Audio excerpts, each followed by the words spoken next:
میں دعوت دینا چاہوں گا ہم سب کے جانے مانے اور بڑے ہی ہردل شخصیت خطیب و امام مسجد ناخدا دور حاضر کے مستعد محقق اور عالم دین، مختلف ٹی وی چینلز پر آپ نے ان کو دینی معاملات پر سیر حاصل گفتگو فرماتے سنا ہے۔ دور جدید کے سوشل میڈیا پلیٹ فارمز پر بھی دینی ترویج کا فریضہ احسن طریقے سے انجام دے رہے ہیں جناب علامہ مفتی محمد اویس نقشبندی صاحب، مہربانی فرما کے اسٹیج پہ تشریف لائیں۔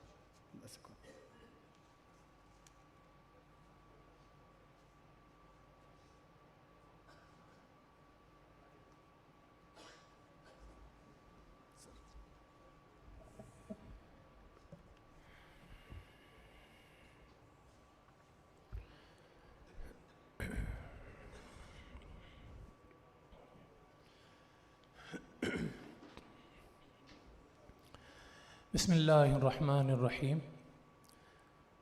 خواتین و حضرات، السلام علیکم ورحمۃ اللہ وبرکاتہ۔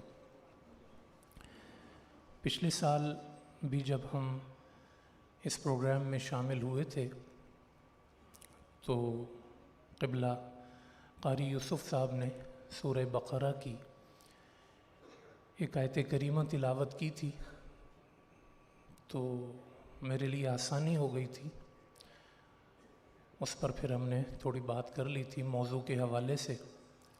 آج بھی الحمدللہ قاری صاحب نے سورہ بقرہ کی آیات 261، 62 اور 63 کی تلاوت فرمائی ہے۔ انہی آیات کے ضمن میں چند باتیں عرض کرنا چاہوں گا، اللہ پاک کا شکر ادا کرتے ہوئے کہ ہر سال کی طرح پروقار اور بڑی خوبصورت تقریب کچھی میمن فرینڈ گروپ کی طرف سے منعقد کی گئی ہے،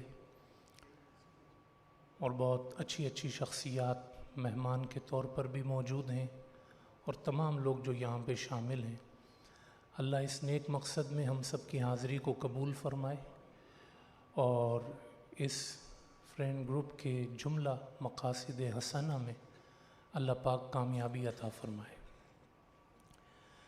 جو آیات طیبات تلاوت کی گئیں ترجمے کے ساتھ، اس کے چند نکات عرض کرنا چاہوں تو اللہ پاک نے ارشاد فرمایا کہ جو خرچ کرنے والے ہیں اللہ کی راہ میں، ان کا دیا ہوا صدقہ، ان کا دیا ہوا مال، ڈونیشن کس قدر دنیاوی اعتبار سے بھی بڑھا کے برکت کے ساتھ اسے واپس کر دی جاتی ہے۔ اس میں ابھی آخرت کی بات نہیں کی گئی۔ اس سے پتہ چلا کہ دین صرف آخرت کی بات نہیں کرتا، دین دنیا میں بھی مال کی برکت کی بات کرتا ہے، اور اس کا ایک طریقہ سکھاتا ہے، کیونکہ یہ طریقہ اللہ ہی سکھا سکتا ہے۔ کوئی بندہ اپنے تکے سے، گمان سے، عقل سے یہ بات نہیں کر سکتا کہ آپ اللہ کی راہ میں دیں گے تو اتنا اتنا ملے گا۔ خود اللہ نے بتایا، یہ وحی کے ذریعے ہمیں پتہ چلتا ہے، اور ظاہر ہے کہ جو خرچ کرنے والے ہیں وہ اس کا تجربہ کرتے ہیں اور محسوس کرتے ہیں کہ اللہ پاک دنیا میں ان کے مال میں کتنی برکت عطا فرماتا ہے۔ اس جملے کا کہ ایک دانہ اور 100 بالیاں اور اس میں جو ہے وہ 100 خوشے 700 تک جو پہنچ جاتے ہیں، یہ سب جو ہے اس طرف بھی اشارہ کرتا ہے کہ جو مالی نظام کی بڑھوتری ہے، مالی نظام میں جو وسعت ہے، وہ پاک چیزوں پہ ہونی چاہیے۔ یعنی مجھے اپنا مال کیسے بڑھانا ہے، وہ حلال طریقہ ہونا چاہیے۔ اللہ نے ایک راہ بتائی کہ خرچ کرنا اللہ کی راہ میں، اس سے مال بڑھتا ہے۔ دوسری چیز قرآن میں اسی رکوع سے آگے بتائی، تجارت، اللہ نے تمہارے لیے تجارت حلال کی ہے، اس سے مال بڑھتا ہے۔ تو ایسی تمام چیزیں جس میں مال تو بڑھتا ہے مگر حرام طریقے سے، وہ ممنوع کر دی گئی۔ تو بندہ مومن کو دنیا میں یہ سمجھنا چاہیے کہ مال بڑھانا اس کا مقصود نہیں ہے، اللہ کی رضا اور پیروی اس کا مقصود ہے۔ تو وہ تمام راہیں، اس کی مثال قرآن نے جو سورہ بقرہ کے اینڈ پر دی ہے وہ سود ہے، اور سود کے بارے میں یہ کہا ہے کہ وہ جہنم میں رہے گا وہ بندہ جو سود کھاتا ہے اور پاگل ہو کے اٹھے گا قیامت کے دن۔ تو سود ہو، رشوت ہو، دھوکہ دہی ہو، ملاوٹ ہو، تمام وہ طریقے جو مال حرام پیدا کرتے ہیں، مال تو بڑھاتے ہیں مگر حرام، وہ منع کر دیے گئے۔ تو اس لیے ہم میں سے ہر ایک کا فرض ہے صدقہ دینے سے بھی پہلے آپ حرام کو روکیں گے، حلال کمائیں گے۔ آپ اس لیے کہ یار میں نے غریبوں کی مدد کرنی ہے تو حرام کما لو، وہ جہنم ہے۔ یہ آپ پہ اللہ نے فرض نہیں کیا کہ آپ حرام کما کے اللہ کی راہ، نہیں، آپ پاک کمائیں۔ ہاں اتنا ہو جاتا ہے کہ آپ دینا بھی شروع کریں تو پھر آپ پر لازم ہوتا ہے کہ آپ اللہ کی راہ میں دینا بھی شروع کریں۔ تو پہلے یہ جو نظام ہے اس پر اللہ نے یہاں پر بات کی ہے، اور ہر مسلمان ایز اے مسلم اور ایز اے مسلم تاجر اس پر یہ لازم ہے کہ وہ اس طریقے کو جو یہاں سورہ بقرہ کے اینڈ پر خرچ کرنے سے بات شروع کی گئی ہے اور اس مالی نظام کو بیان کیا گیا۔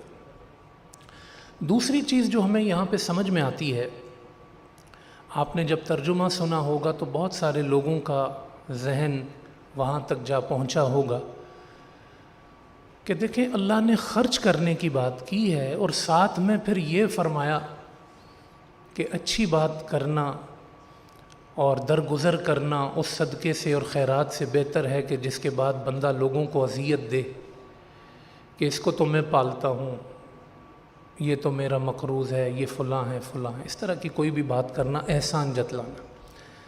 قرآن کریم میں ایک بڑی عجیب بات ہے، آپ مالی نظام، مال کے خرچ کرنے کا عنوان قرآن میں کسی جگہ اٹھا لیں، اور یہاں تو ہمارے سامنے ہے آیات 61، 62 اور 63، 200 میں، کہ اللہ صرف مال کو کبھی بیان نہیں کرتا قرآن میں خرچ کرنے کو۔ جب بھی مال کی بات کی جاتی ہے ساتھ میں اخلاقی تربیت کی ضرور بات کی جاتی ہے۔ آپ کے پاس مال آ گیا تو کیا اب آپ کو تکبر کرنا ہے؟ آپ کے پاس مال آ گیا تو کیا آپ نے حقوق سلب کرنے ہیں، ظلم کرنا ہے؟ پاور آ گئی ہے۔ یہ بڑی عجیب بات ہے قرآن کریم میں کہ اللہ چونکہ وہ اس رب کا کلام ہے جس نے خود بندوں کو پیدا کیا، اور وہ کہتا ہے الا یعلم من خلق، جو میری کریشن ہے کیا میں اس کو نہیں جانتا؟ مجھے پتہ ہے میرا بندہ کیا ہے، کیسا ہے۔ تو وہ ہماری نفسیات کی بات کرتا ہے کہ بندے کے پاس مال آنے کے بعد کیا ہو سکتا ہے، اس چیز کو قرآن نے کنٹرول کیا۔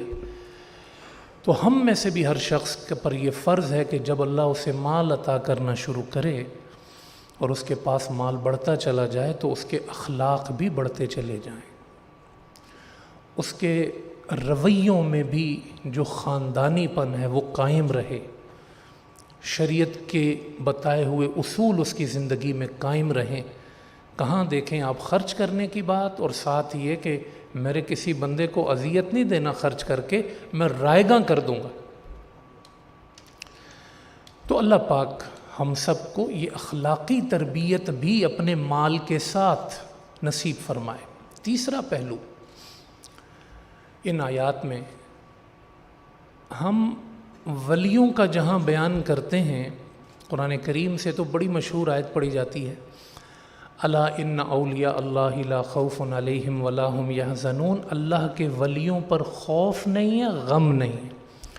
رضا پوناوالا صاحب نے بھی مجھے لگا محسوس کیا میرے ساتھ اس جملے کو جو آیت 263 میں اللہ نے بیان کیا کہ خرچ کرنے والے کو بھی اللہ نے یہ انعام دیا ہے، لا خوف علیہم ولا هم یحزنون، ان پہ خوف نہیں ہوگا، ان پہ غم، یعنی خدا کی خاص حفاظت ہے۔ تو ہمارے ہاں یہ ہوتا ہے کہ یہ مالدار ہے تو اس نے ناجائز ہی کمایا ہوگا، ہماری ایک قومی مزاج بن گیا بدگمانی، کمایا ہوگا تو ایسا ہوگا، بنگلہ ہے تو یہاں سے بنایا ہوگا، یہ ایسا ہے تو ایسا۔ قرآن خرچ کرنے والے کو اللہ کی راہ میں ظاہر ہے وہ مالدار ہوگا، قرآن اس کو وہ نوید دے رہا ہے جو قرآن اپنے ولیوں کو دیتا ہے۔ آپ اس کا جوڑ سمجھے، یہ کتنی بڑی نیکی ہوگی یہ کہ آپ خلق خدا کے کام آ رہے ہیں اور اللہ کی راہ میں دے رہے ہیں، اور اللہ آپ کو وہ نوید دے رہا ہے جو اللہ اپنے ولیوں کو نوید دیتا ہے۔ تو یہ چیزیں ان آیات سے ابھر کے سامنے آتی ہیں، یعنی پکار پکار کے اپنا مفہوم بتاتی ہیں۔ ان چیزوں کو ہمیں اپنے کردار میں ڈیولپ کرنا چاہیے۔ ایک اہم نقطہ آخر میں اس حوالے سے یہ عرض کروں گا کہ روئے زمین پر خدا کا کوئی نبی، خدا کا کوئی ولی کنجوس نہیں ہوا۔ سخاوت دل کی صفت ہے، دل کا بڑا ہونا، دل کا وسیع ہونا۔ ہمارے مصطفیٰ کا دل بھی بہت بڑا تھا۔ صحابہ کہتے ہیں حضور کا دل اتنا، جب حضور خرچ کرنے پہ آتے تھے تو یہ صحابہ کے الفاظ ہیں، حدیث میں ایسا لگتا تھا کہ تیز ہوائیں چل رہی ہیں۔ خرچ کرتے ہوئے ایسی ایک کیفیت، حضور اتنا خرچ کرتے تھے اللہ کی راہ میں۔ ایک دفعہ تو ایک اجنبی حضور کے پاس آیا، کچھ مال اس نے طلب کیا۔ حضور نے کہا میرے پاس 2 پہاڑوں کے درمیان کو جیسے ہم وادی کہتے ہیں، وہ وادی بکریوں سے بھری ہوئی تھی۔ حضور نے کہا میرے پاس یہ بکریاں آئی ہیں، ایک وادی لے جاؤ۔ اجنبی، اور وہ مسلمان ہونے آیا تھا، تو مسلمان ہوا، کہا کچھ بکریاں دے دیں مجھے۔ حضور نے کہا ہاں بکریاں آئی ہوئی ہیں، یہ پوری وادی آئی ہوئی ہے، لے جا۔ اس نے وہ پوری بکریوں کی وادی سنبھالی اور اپنے قبیلے میں پہنچا، کہا اس نبی پر ایمان لاؤ جس کو خدا نے کریم اور سخی بنا کے بھیجا۔ تو لوگ صرف مال کی وجہ سے نہیں، لوگ اتنے متاثر ہوئے کہ ظاہر ہے یہ ایک پراپرٹی تھی، بکریاں اس وقت مال تھا سب سے بڑا۔ پوری وادی تمہیں جانتے تھے؟ نہیں۔ تو حضور جب خرچ کرتے تھے نا تو ایسا لگتا تھا جیسے ہوائیں تیز چل رہی ہیں۔ تو بندہ مومن کا دل بڑا ہونا چاہیے۔ گن گن کے، ایک حدیث جب مسجد ناخدا میں آنا ہوا تو ہمارے اکابرین نے ایک حدیث وہاں لکھوائی ہوئی تھی، وہ حدیث مجھے پہلی دفعہ میں نے پڑھی تھی اور مجھے ہمیشہ یاد رہتی ہے کہ حضور نے فرمایا جو گن گن کے خرچ کرتا ہے اللہ اس کو بھی گن گن کے عطا کرتا ہے، اور جو بغیر گنے خرچ کرتا ہے اللہ اس کو بغیر گنے عطا فرماتا۔ تو یہ زکوٰۃ تک محدود نہیں ہے، یہ خدا کی راہ میں دینا ہے بڑے دل سے، اور اس نے وعدہ کیا ہے وہ بڑھا کے دے گا، واپس کرے گا۔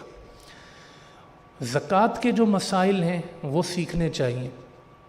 وقت سے پہلے بھی، ابھی سال جیسے پورا ہوا ہے، آپ اگر زکوٰۃ دینا چاہیں ایڈوانس میں بالکل دے سکتے ہیں، اس میں کوئی حرج کی بات نہیں ہے۔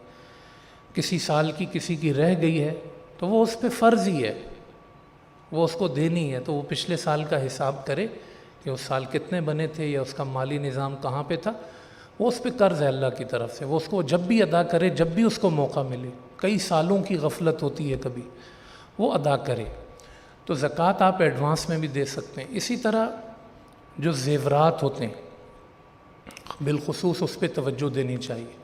ہمارے ہاں یہ ہوتا ہے کہ جی میرے پاس تو 6 تولہ ہے، 5 تولہ ہے، تو یہ سمجھتے ہیں کہ 7.5 تولہ پہ ہی زکوٰۃ ہوتی ہے۔ تو اس میں ایک مسئلہ یہ بھی ہے کہ اگر 7.5 تولہ سے کم ہے سونا اور آپ کے پاس کوئی اور نصاب بھی ہے، جیسے وہ نقدی ہے 10,000 روپے رکھے ہوئے، تو اب دونوں کو ملایا جائے گا، اور دونوں کو ملا کے اگر وہ 52.5 تولہ چاندی کی رقم کو پہنچتے ہیں تو زکوٰۃ فرض ہو جائے گی، کیونکہ آپ کے پاس پیسے بھی ہیں، سونا، صرف سونا ہو تو 7.5 تولہ، اور سونے کے ساتھ آپ کے پاس نقدی بھی رکھی ہوئی ہے آپ کی ضرورت سے زیادہ، تو پھر دونوں کو ملائیں گے تو آپ سمجھیں وہ تو پھر 70-80 ہزار کے برابر بھی پہنچتے ہیں، تو اب 6 تولہ سونا تو بہت مہنگا ہے۔ تو یہ مسئلہ بھی خواتین ذہن میں رکھیں۔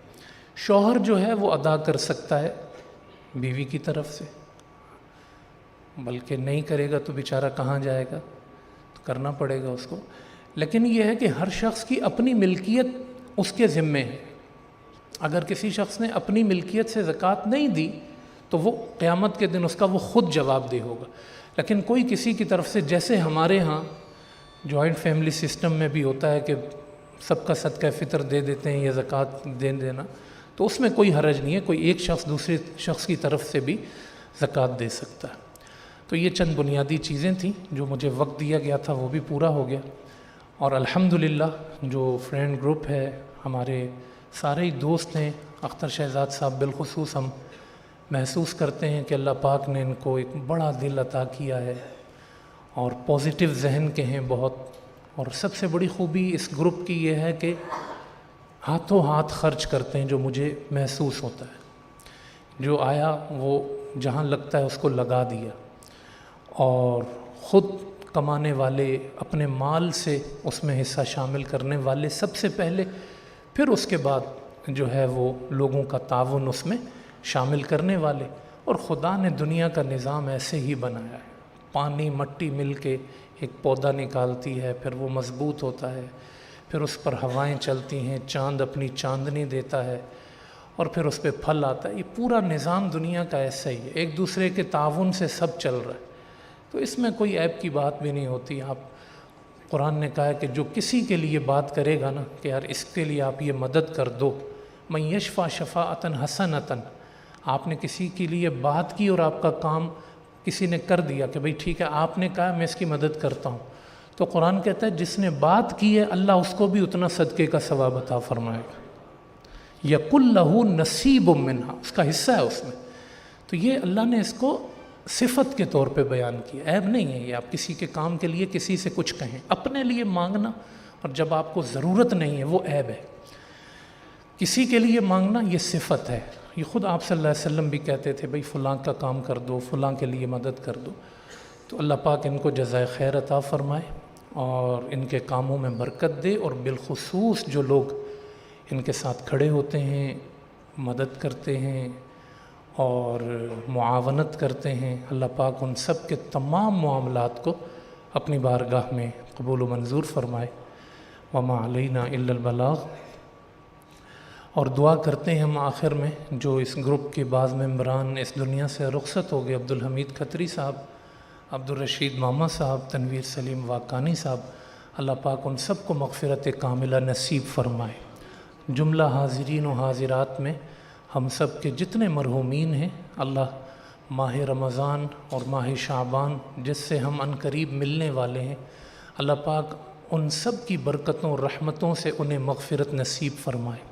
اللہ پاک ہم سب کے لیے جو آنے والا رمضان ہے اس میں خیر و برکات، روزوں کا صحت و سلامتی کے ساتھ رکھنا، ہمارے سب گھر والوں کو، بچوں کو، بیوی کو، سب گھر والوں کو اللہ ہم سب کا نصیب فرمائے اور نیک عبادات میں رہنے کی توفیق عطا فرمائے۔ وما علینا الا البلاغ۔